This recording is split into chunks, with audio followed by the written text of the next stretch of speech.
कहीं से मिल जाएगी इनको।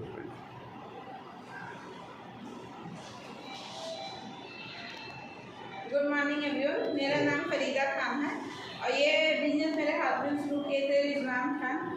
आज से 12 साल पहले, 12.5 साल हो गया है। वो एक इंजीनियर थे और जो 3 साल जॉब भी किए थे गुड़गांव के किसी प्राइवेट कंपनी में, मुझे नहीं पता है।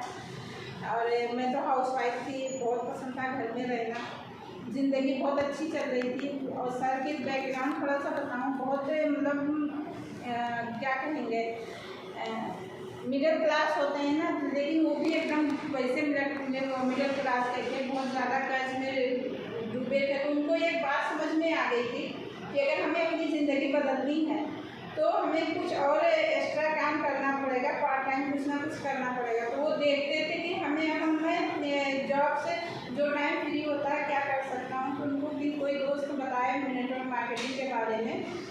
मैं नेपाल देखी, नेपाल में किसी को उस टाइम पे नेटवर्क मार्केटिंग के पता नहीं था। फिर वो ज्वाइन किए और काम करना शुरू किए अदर कंपनी में। 3 से 5 साल दूसरे कंपनी में काम किए। जैसे उसमें एक अच्छे उस पर पहुँचे, पोस्ट पर पहुँचे, उसके बाद में कंपनी बंद हो गई।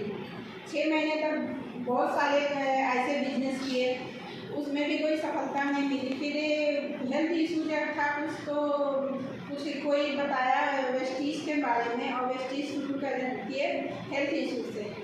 वहाँ से उनको हेल्थ में फ़ायदा हुआ। फिर उसके बाद कंटिन्यू करने लगे और जॉब छोड़ दिए थे। वेस्टीज में वो कितना 19 साल काम नहीं 9 साल काम किए हैं। 3 साल ही अप्रैल में 30 अप्रैल को हो जाएगा सर की डेथ हो के। और उसके बाद मैं करने लगी। पहले महीने का जो चेक था वेस्टीज से 32 रुपये का था। आईएल जो है 18 लाख प्लस का है। सर जब थे तो 2 गाड़ी लिए थे, उनके जाने का आगे मैं दी हूँ। और एक घर हाउस फंड से दिए जिसमें हम प्रेजेंट में रह रहे हैं। लाइफ बहुत अच्छी हो गई है। बच्चे मेरे एक अच्छे स्कूल में पढ़ते हैं। उनके जाने के बाद ही मैं अपनी बेटी को MBBS करा रही हूँ, इंडिया से बाहर भेज के। दूसरी बेटी का भी अभी वहाँ पे देख के आई हूँ। कौन से देश में? रशिया में। और दूसरी बेटी का भी देहरादून में कौन सा कॉलेज है, DPA में, जो भी अभी कंफर्म नहीं हुआ है, वहाँ पे करवा रही हूँ। तो ये सब इसीलिए कर पा रही हूँ क्योंकि मेरा जो सर जो भी बिजनेस छोड़ के गए थे वो कंटिन्यू चल रहा है। और उसका सिर्फ एक रीज़न है कि अपना अकेले का करना रहता है। कोई भी काम जब हम अकेले करते हैं तो अर्निंग पर्सन जो होता है कुछ हो जाता है तो कहीं ना कहीं वो ख़त्म हो जाता है वो बिजनेस हो या जॉब हो। लेकिन इसमें जो नीचे हम मेंबर बनाते हैं, जो नीचे लोगों को हम ज्वाइन कराते हैं, उनके उससे जो है हमारे पास अर्निंग आते रहती है। और नहीं निकलती थी तो कुछ नहीं जानती थी, अपने ऊपर भी मुझे बहुत फ़र्क पड़ा। कंपनी का सपोर्ट रहा, अपलाइन और डाउनलाइन का बहुत ज़्यादा सपोर्ट रहा। मैं सबका थैंकफुल रहती हूँ। और कहीं भी मीटिंग ट्रेनिंग में जाती हूँ, सीखते रहती हूँ, आज भी सीख ही रही हूँ। और बहुत अच्छा लगता है इस तरह से सबसे मिलते हुए। और मैं यही कहना चाहूँगी कि हर किसी को आज के टाइम पे इस तरह के बिजनेस की नीड है, ज़रूरत है, क्योंकि हमें पता नहीं है कि आने वाले कल में क्या हो जाएगा। सरकार की जब हुआ तो समझ में नहीं आया था। हमारे में 4 महीना 10 दिन निकला नहीं जाता। सबको पता होगा, हम मुस्लिम में इधर कहते हैं उसको। मैं उस बीच देखी कि मेरे बहुत क्लोज, मतलब मैं कितना बताऊँ, शायद सब रिकॉर्डिंग करते हैं, बताना अच्छा लग रहा है। लेकिन एक दिन मैं स्टेज पर भी बताई थी, बाली सर मुझे प्रेजेंट किए थे उसमें। मेरे इन-लॉज भी आते थे तो कभी भी आज तक कोई ये नहीं पूछा कि मैं मतलब सबके सामने उस टाइम पे 4 महीने 10 दिन हमारे में जब इज्जत रहती है तो किसी भी जेंट्स के सामने नहीं जाते हैं, अपने भाई या अपने पापा को छोड़ के। उस टाइम पे भी मेरे बच्चों से मेरे इन-लॉज भी नहीं पूछे थे कि बेटा तुम्हारे घर का खाना खर्चा कैसे चल रहा है। अगर मैं आज निकल रही हूँ, उस टाइम पर मैं घर से नहीं निकलती थी, यहाँ तक कि मैं किसी फ़ोन पे बात भी नहीं कर सकती थी, लेकिन फिर भी नहीं पूछा गया था। और मैके से भी सब लोग रहते थे, मतलब दोनों तरफ से कोई एक तक नहीं पूछा था कि कैसे चल रहा है। ये चीज़ मेरा नहीं है, हर किसी के हमारे आसपास में भी ये चीज़ जिसके यहाँ भी होता है।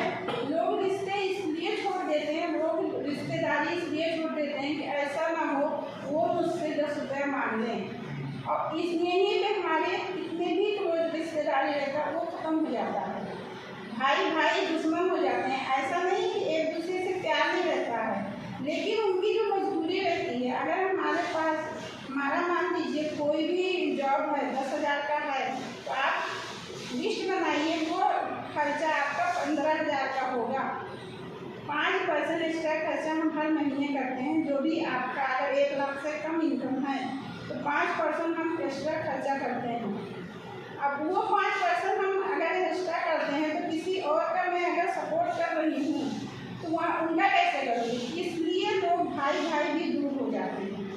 ये चीज़ मैं अपने बचपन में भी देखी थी। हम छोटे थे तो मेरे पापा की डेथ हो गई थी, लेकिन प्रॉपर्टी बहुत ज़्यादा थी तो मेरी मम्मी को इतना वो नहीं करना पड़ा था। लेकिन मैं लोगों को देखी थी कि लोग किस तरह से बिहेव करते हैं, तो उस चीज़ को मैं जानती थी। मेरे बेटी का बड़ी वाली बेटी का 12th क्लास का रिजल्ट आया था और इनके पापा का एक ड्रीम था कि 92+ उसका रिजल्ट रहेगा।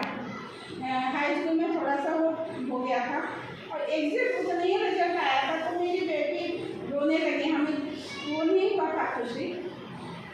उस दिन मैं अपने बच्चों को कंधे से लगा के कही थी कि बेटा, जब तक मेरी ज़िंदगी है एक कंधा मम्मी का है, एक पापा का है, कभी भी अकेला मत समझना। क्या बात। आज प्रेस्टीज का दिन है कि मैं उसको पूरा कर पा रही हूँ। आज भी मैं अपनी बेटी को बड़ी छोटी वाली का जहाँ पे एडमिशन करा के आ रही हूँ, वहाँ का 4 महीने का सिर्फ फीस 16 लाख रुपया है और हॉस्टल का पर मतलब एवरी 2 लाख प्लस रहेगा। तो आप सोचिए कि ये सब क्यों कर पा रही हूँ। जो इनके पापा एक विजन दिखाए थे हाई लेवल पे, वो कहीं ना कहीं अगर मैं ना करती वेस्टीज या ना वेस्टीज होता तो शायद वो सारा ज़मीन पे ही रह जाता और आज वो होता कि जो बच्चे आज मेरी कर रहे हैं शायद उनको मेरे लिए करना पड़ता। तो इस तरह से ये प्लेटफॉर्म बहुत ज़रूरी है, क्योंकि दिन प्रतिदिन बीमारियाँ इतना ज़्यादा बढ़ते जा रही हैं, महंगाई बढ़ते जा रहा है, ये कोई ख़त्म नहीं कर सकता है।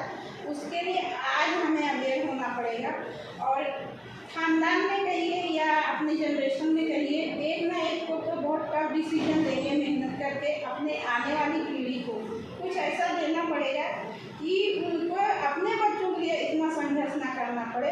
क्योंकि अगर हमारे जो पूर्वज थे, हमारे पेरेंट्स थे या उनके पेरेंट्स थे, जो हमें दिए हैं, हम अगर उसको आज खा के ख़त्म कर देंगे तो क्या हमारे बच्चे मिडिल क्लास से गरीब पुअर में चले जाएंगे। उसको बचाने के लिए हमें कुछ एक्स्ट्रा करना बहुत ज़रूरी है। और ये चीज़ मुझे समझ में पहले भी आती थी, लेकिन पहले कभी मैं निकलना नहीं चाहती थी, सिर्फ हस्बैंड से कहती थी ऐसा करो वैसा करो, सपोर्ट हमेशा करती थी।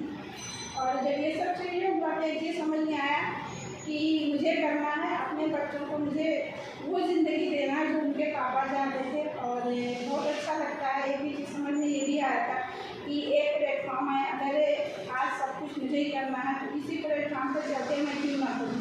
क्योंकि कभी कोई काम करी नहीं थी, मैके में नौकर के हाथ पे करी हुई थी।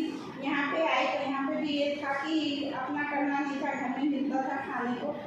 कभी नहीं सोची थी किस तरह से निकलूँगी और करूँगी। तो एक ही चीज़ समझ में आया था कि इससे बेस्ट प्लेटफॉर्म कोई नहीं हो सकता। क्योंकि 9 साल में हस्बैंड को देखी थी कि ज़मीन से आसमान को पहुँचना क्या होता है, और वो एक प्लेटफॉर्म जो बताए थे वो मैं निकल के वो कर सकती हूँ। वहाँ पे बहुत कुछ कर सकती हूँ। यहीं से मैं फिर 3 से 4 प्रॉपर्टी खरीदी हूँ, अभी एक बुक की हूँ, अभी गौर में अगले साल मिल जाएगा। तो ये सब चीज़ इसीलिए कर पा रही हूँ क्योंकि कंटिन्यू मेरा जो इनकम आते रहता है और इससे मुझे दिक्कत नहीं होती है।